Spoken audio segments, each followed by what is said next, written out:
सभी मित्रों और श्रोताओं को मेरा नमस्कार। इससे पहले कि मैं अपनी कविताएँ पढ़ूँ, मैं सुमन सिंह जी का धन्यवाद ज्ञापन करना चाहती हूँ कि उन्होंने मुझे अपने कार्यक्रम में अपनी कविताओं का पाठ करने के लिए आमंत्रित किया है। धन्यवाद सुमन जी। जो कविताएँ मैं पढ़ने जा रही हूँ, वे मेरे आने वाले काव्य संग्रह जो तुम हो वही हूँ मैं का हिस्सा हैं। जो तुम हो वही हूँ मैं अरण्य का एक पेड़, मेरी जड़ें पूरी पृथ्वी का करती हैं आलिंगन। मेरे जन्म पर दुनिया के तमाम जंगलों ने गाए थे सोहर। आकाश ने सभी ग्रहों और नक्षत्रों को दी थी एक दावत। पृथ्वी ने नदियों, पहाड़ों और समुद्रों के पूजे थे पैर, और हवाओं ने हर दिशाओं को टेका था माथा।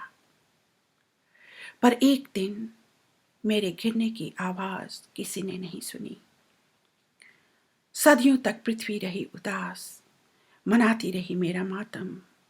पर आज मेरे फिर से उठने पर वह रो पड़ी है खुशी के आंसू।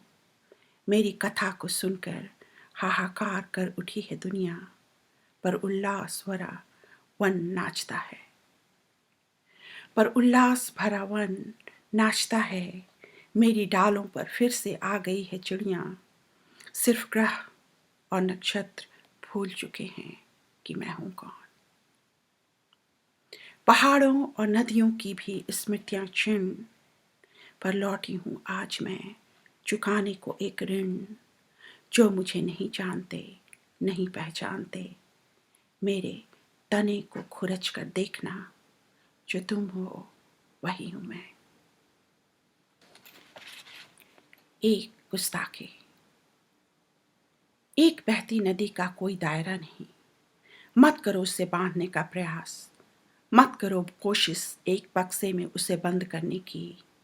तुम्हारे वाद प्रतिवाद से उसे कुछ भी लेना देना नहीं। तुम्हारे तर्क वितर्क के दोनों तटों के बीच से वह बहती हुई निकल जाएगी। उसे अपनी लाल, पीली, नीली और हरी पताकाओं के नीचे तुम नहीं ढूंढना। उसकी पताका धरती के ऊपर लहराता आसमान। उसके पानी का कोई रंग नहीं, उसके प्यासों का कोई वर्ण नहीं। एक गुस्ताखी है वह बिना किसी क्षमा याचना की।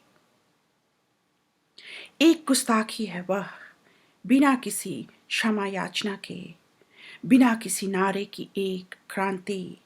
उसकी निरपेक्षता पर कोई बाजी तुम कभी मत लगाना, हार जाओगे। उसे आख्यानों या किताबों के बड़े बड़े शब्दों के बीच तुम नहीं ढूंढना, ना ही किसी नेता के भाषण में या दरबार में पढ़ी जाने वाली किसी कविता में। खामोश बहती नदी है वह बिना शब्दों के लिखी गई एक कविता।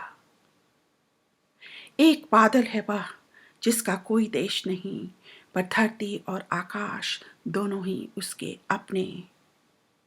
किसी पर्वत की चोटी पर जमी बर्फ की एक परत है वह, सूरज की लौ से पिघल जाएगी। उसे कोई नाम या स्थान देने की चिंता तुम कभी मत करना, कहीं भी रह लेगी वह बीच में छुपी हरियाली की तरह, रात की आंखों में उगती हुई एक भोर की तरह। अगली कविता है सर्दियों की धूप। चाय के प्याले में गुनगुनी धूप, बचपन का आंगन, महीन धागों सी उठती भाव की लकीरें उड़ाती हैं गुड्डियां यादों के फिरोजी आसमान में। कटी पतंगों के पीछे भागने को चाहता है दिल, पर पैर थम जाते हैं। मेरे देश के सारे रास्ते अब उलझे, सारी गलियां गटमट, मेरे छत की सीढ़ियां भी कोई ले गया। धरती से उखड़ा इंसान। माँ, मैं अपने वतन वापस लौटना चाहती हूँ। नहीं, पड़ी रहो वहीं जहाँ हो अभी। तुम्हें लेकर मुझे बुरे सपने आते हैं। तुम्हारी वापसी पर तुम्हारे आहत होने के, तुम्हारी संपदा के क्षय हो जाने के, सड़कों पर सरेआम चलते तुम्हारे गायब हो जाने के, तुम्हारी कलम की नोक टूटने और तुम्हारी कविताओं के वध के स्वप्न, तुम्हारे उच्चारण और विचार तुम्हारे प्रवासी होने की गवाही देते हैं। अपनी धरती से उखड़ा इंसान कभी वापस लौटकर नहीं आता। अगली कविता है प्रगति। जिन पक्के रास्तों पर आज विदेशी इश्तहार लगे हैं, वे रास्ते कभी धूल भरे हुआ करते थे। हमारे छोटे से शहर के गली मोहल्लों में तब बच्चों के खेलने के लिए पार्क नहीं थे। हम रास्ते पर ही क्रिकेट, बैडमिंटन और कबड्डी खेलकर बड़े हुए और धूल भरे अखाड़ों में मल्ल युद्ध करते करते ओलंपिक तक पहुंच गए। तब ये रास्ते उदार हुआ करते थे। अमीर, गरीब, बच्चे, बूढ़े, जवान, इनका सरोकार सबसे था। पर आज बच्चे इन रास्तों पर नहीं खेलते। अब इन पर सिर्फ मोटर गाड़ियां दौड़ती हैं और इक्के बैलगाड़ी शर्मिंदा होकर हट जाते हैं।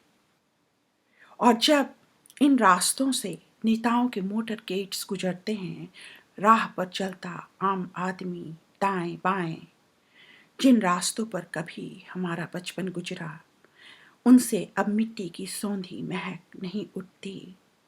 उन पर बारिश का पानी अब जमा नहीं होता। मेरे वतन के बच्चे अब कागज की नाव नहीं बनाते। और आखिरी कविता स्वदेश। स्वदेश,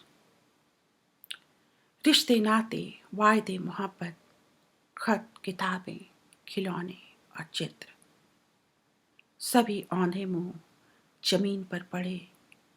समय की गर्द सभी पर जमी। खिड़की पर बैठे सूरज ने डबडबाई हुई आंखों से मुझे ताका और कहा, सारी डोलियां और अर्थियां उठ गई तुम्हारे जाने के बाद। किसके लिए लौटी हो तुम आज? इस घर में अब कोई नहीं रहता। यह मैं कैसे मान लूं?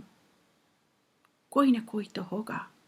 पर इससे पहले कि मैं यह कह पाती, मेरे घर का दरवाजा मुझ पर आहिस्ता आहिस्ता बंद हो गया। मैंने झिर्रियों से झांकने की कोशिश की, पर अब वहां कोई न था। सिर्फ दीवार पर स्याही से लिखी मेरी एक कविता अब भी थी टकटकी बांधे, और फर्श पर पड़ा एक टुकड़ा धूप। लौटूंगी मैं फिर एक दिन सिर्फ उनके लिए। लौटूंगी मैं फिर एक दिन सिर्फ उनके लिए। धन्यवाद।